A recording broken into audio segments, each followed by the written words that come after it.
L'Europe n'a pas été faite, nous avons eu la guerre. L'Europe ne se fera pas d'un coup.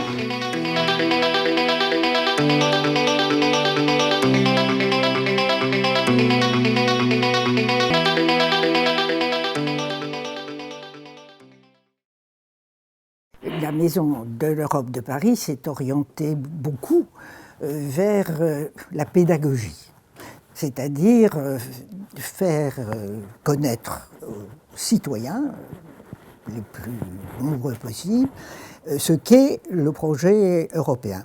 Alors, nous organisons des débats, des conférences, on se déplace dans des établissements scolaires, etc., pour diffuser des connaissances sur les grands dossiers européens.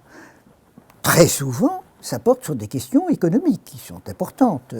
En ce moment, par exemple, on fait des réunions pour faire connaître le programme de la nouvelle commission qui a été mise en place à la suite des élections de l'an dernier. Bon, donc on couvre l'ensemble des dossiers, y compris des dossiers économiques, parce que ils sont très importants. Mais l'esprit général nous conduit à insister sur les questions culturelles et sur ce socle de philosophie politique, ces valeurs humanistes. J'ai eu la chance d'être dans un poste clé en 1989 au moment de la chute du mur de Berlin.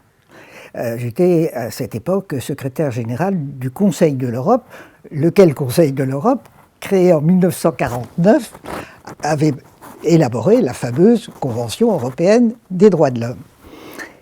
Donc j'étais en 89 au moment de ces révolutions qui parfois ont été de velours et parfois pas tellement de velours. Bon. C'est le basculement de la philosophie socialiste, enfin ce qui était devenu le bloc de l'Est, et puis passant à l'Ouest et adoptant les valeurs de démocratie, de droits de l'homme, etc. Et je dirais que j'ai pris conscience, si vous voulez, de l'importance de cette philosophie politique humaniste à ce moment-là. C'est les interlocuteurs de Pologne avec Bronisław Geremek, Adam Michnik, etc.